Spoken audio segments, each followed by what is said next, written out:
আসসালামু আলাইকুম ওয়া রাহমাতুল্লাহ। প্রিয় দর্শক, জীবনে এমন কোনো আমল আমরা করিনি যে আমলের মাধ্যমে আমরা আল্লাহ তাআলার দরবার থেকে নাজাত পাব। প্রিয় দর্শক, আজকের এই 10টি জিকির যে ব্যক্তি করবে, মহান রব্বুল আলামিন তাকে চাইলে মাফ করে দিলেও দিতে পারেন ইনশাআল্লাহ। প্রিয় দর্শক, আসুন জেনে নেই কোন সেই 10টি জিকির। আজকের ভিডিওর 10টি জিকিরের মধ্যে সর্বপ্রথম জিকিরটি হচ্ছে ইয়া জাল জালালি ওয়াল ইকরাম। এটা আমাদের সমাজ থেকে হারিয়ে যাওয়া একটি জিকির।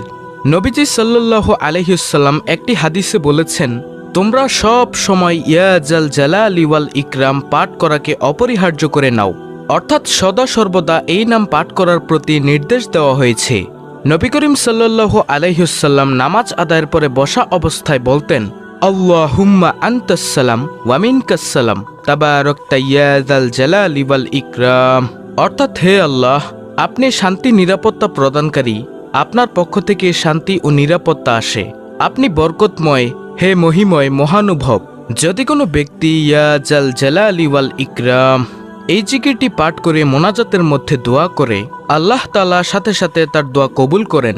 সুবহানাল্লাহ।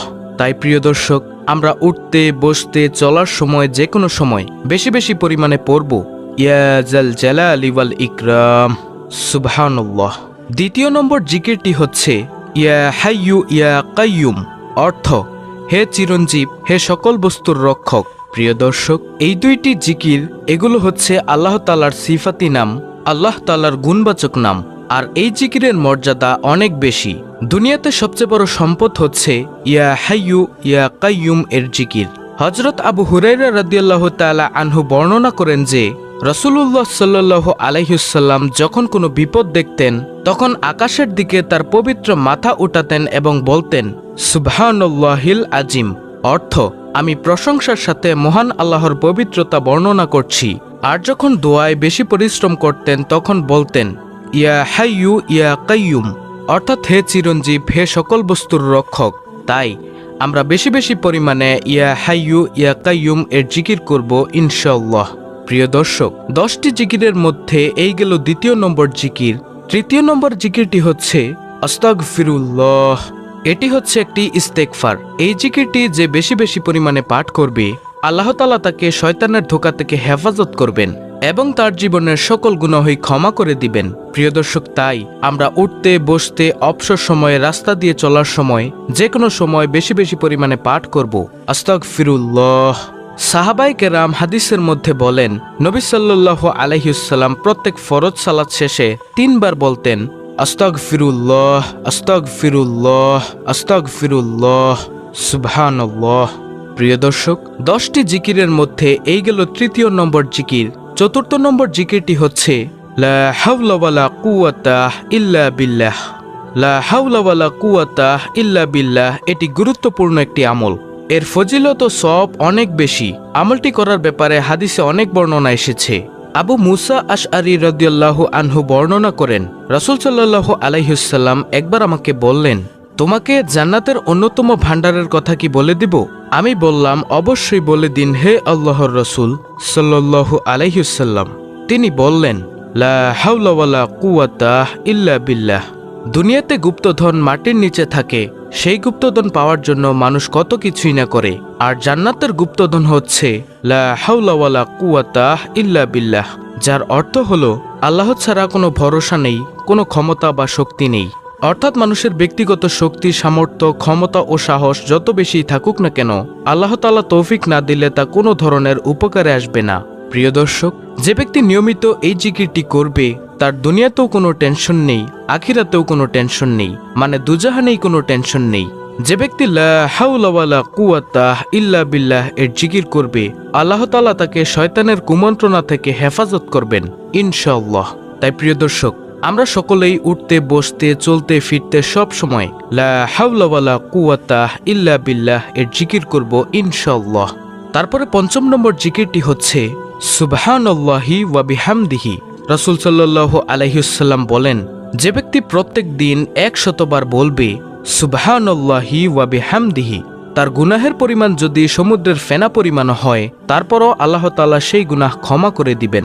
সুবহানাল্লাহ, আল্লাহু আকবার। তাই প্রিয় দর্শক, আমরা যদি নিজেদের গুনাহকে ক্ষমা করতে চাই তাহলে প্রত্যেক দিন 100 বার অথবা বেশি পরিমাণে সুবহানাল্লাহি ওয়া বিহামদিহি পড়ব ইনশাআল্লাহ।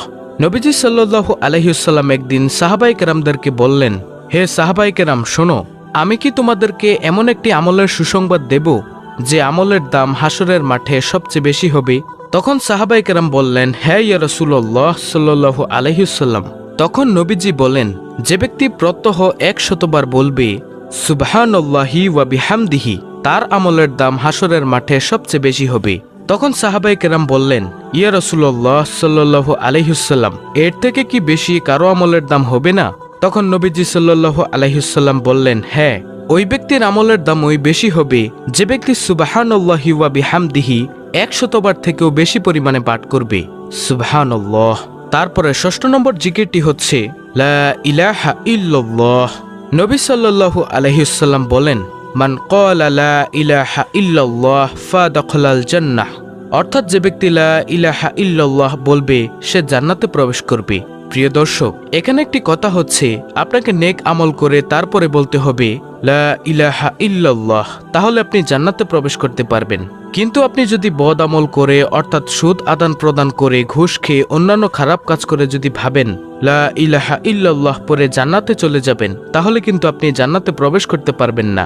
প্রিয় দর্শক, তাই আপনাকে নেক আমল করে ইসলামী মোতাবেক চলে নবীজির সুন্নাহ অনুসরণ করে তারপরে ইখলাসের সাথে পাঠ করতে হবে লা ইলাহা ইল্লাল্লাহ, তাহলেই আপনি আল্লাহর রহমত পেয়ে জান্নাতে প্রবেশ করতে পারবেন ইনশাআল্লাহ। কিয়ামতের দিন আল্লাহ তাআলা বলবেন, হে নবী, সৃষ্টির মধ্য হতে আপনার উম্মতের মধ্যকার এমন ব্যক্তিকে নিয়ে জান্নাতে প্রবেশ করুন যারা দুনিয়াতে থাকতে ইখলাসের সঙ্গে বলেছিল লা ইলাহা ইল্লাল্লাহ, অর্থাৎ আল্লাহ ছাড়া কোনো মাবুদ নেই। সুবহানাল্লাহ, আল্লাহু আকবার। তাই প্রিয় দর্শক, যদি সওয়াব অর্জন করতে চাই, জান্নাত লাভ করতে চাই, তাহলে এই জিকিরটিও বেশি বেশি পরিমাণে পাঠ করবেন ইনশাআল্লাহ। তারপরে 7 নম্বরে জিকিরটি হলো সুবহানাল্লাহ। সুবহানাল্লাহ শব্দের অর্থ আল্লাহ তাআলা অতীব পবিত্র। যে ব্যক্তি আল্লাহ তাআলাকে পবিত্র হিসেবে আখ্যায়িত করে, সে ব্যক্তিকেও আল্লাহ তাআলা পবিত্র হিসেবে আখ্যায়িত করে এবং আল্লাহ তাআলা তাকে পবিত্র বানিয়ে দেন। কিভাবে পবিত্র বানিয়ে দেন? তার গুনাহগুলো ক্ষমা করে তাকে পবিত্র বানিয়ে দেন। প্রিয় দর্শক, তাই যদি অধিক সওয়াব অর্জন করতে চাই, আমরা বেশি বেশি পরিমাণে পড়ব সুবহানাল্লাহ। তারপরে 8 নম্বর জিকিরটি হলো আলহামদুলিল্লাহ। আলহামদুলিল্লাহ শব্দের অর্থ আল্লাহর প্রশংসা করা।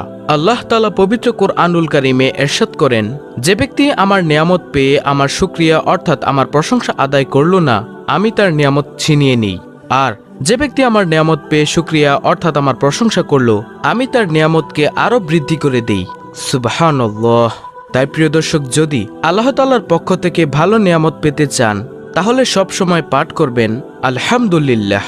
তারপরে 9 নম্বরের জিকিরটি হলো আল্লাহু আকবার। আল্লাহু আকবার শব্দের অর্থ হলো আল্লাহ মহান, আল্লাহ সবচেয়ে বড়। আল্লাহু আকবার এমন এক মহান শব্দ যে ধ্বনি শুনে শয়তান পলায়ন করে, লজ্জিত হয়, নিন্দিত হয়। ঈমানের পর সবচেয়ে বড় যে হুকুম নামাজ, সেই নামাজ শুরু হয় তাকবীর তথা আল্লাহু আকবার দিয়ে। এই জিকিরের ফজিলত অনেক অনেক বেশি। তাই প্রিয় দর্শক, আমরা সব সময় আল্লাহ তাআলাকে এই জিকিরের মাধ্যমে অর্থাৎ আল্লাহু আকবার বলে স্মরণ করব ইনশাআল্লাহ। সর্বশেষ 10 নম্বর জিকিরটি হচ্ছে নবী সাল্লাল্লাহু আলাইহি ওয়াসাল্লামের প্রতি দুরূদ পাঠ করা। প্রিয় দর্শক, যেই দুরূদই আপনি পারেন না কেন, বেশি বেশি পরিমাণে পাঠ করুন। সবচেয়ে ছোট দুরূদ হচ্ছে সাল্লাল্লাহু আলাইহি ওয়াসাল্লাম। এটি পাঠ করলে কিন্তু আপনার দুরূদ আদায় হয়ে যাবে। নবী সাল্লাল্লাহু আলাইহি ওয়াসাল্লাম বলেন, যে ব্যক্তি আমার প্রতি বেশি বেশি পরিমাণে দুরূদ পাঠ করবে, সেই ব্যক্তিকে আল্লাহ তাআলা কিয়ামতের দিন আমার সবচেয়ে নিকটেই রাখবে। সুবহানাল্লাহ। নবীজি আরো বলেন, তোমরা আমার প্রতি বেশি বেশি পরিমাণে দুরূদ পেশ করো, কারণ তোমরা আমাকে সাহায্য করো যেন আমি তোমাদেরকে হাসরের ময়দানে শাফাআত করতে পারি। সুবহানাল্লাহ। যে ব্যক্তি নবীজির উপর বেশি বেশি পরিমাণ দুরূদ পাঠ করবে, নবী সাল্লাল্লাহু আলাইহি ওয়াসাল্লাম রোজ হাসরের ময়দানে নিজ হাতে তাকে হাউজে কাউসারের পানি পান করিয়ে দিবেন। সুবহানাল্লাহ। প্রিয় দর্শক, এখানে আরেকটি কথা হলো, পাশাপাশি নবী সাল্লাল্লাহু আলাইহি ওয়াসাল্লামের সুন্নাহ মোতাবেক কিন্তু আপনাকে চলতে হবে। নবীজি নামাজ পড়েছেন, আপনাকেও নামাজ পড়তে হবে। নবীজি পর্দা করেছেন, আপনাকেও পর্দা করতে হবে। নবীজি যা করেছেন তা আপনিও করবেন, যা নিষেধ করেছেন তা করবেন না। তাহলেই আপনি আল্লাহর রহমতে জান্নাত লাভ করতে পারবেন ইনশাআল্লাহ। প্রিয় দর্শক, আমি আপনাদেরকে এই 10টি জিকির সংক্ষেপে আবারও বলে দিচ্ছি। নম্বর 1, ইয়া জাল জালালি ওয়াল ইকরাম। নম্বর 2, ইয়া হাইয়ু ইয়া কাইয়ুম। 3, আস্তাগফিরুল্লাহ। 4, লা হাওলা ওয়ালা কুওয়াতা ইল্লা বিল্লাহ। 5, সুবহানাল্লাহি ওয়া বিহামদিহি। 6, লা ইলাহা ইল্লাল্লাহ। নম্বর 7, সুবহানাল্লাহ। নম্বর 8, আলহামদুলিল্লাহ। নম্বর 9, আল্লাহু আকবার। 10, নবী সাল্লাল্লাহু আলাইহি ওয়াসাল্লামের প্রতি দুরূদ পাঠ করা। আল্লাহ রাব্বুল আলামিন আমাদের সকলকে উক্ত জিকিরের আমলগুলো করে নবীজির সুপারিশ ও আল্লাহর রহমত পেয়ে জান্নাত লাভ করার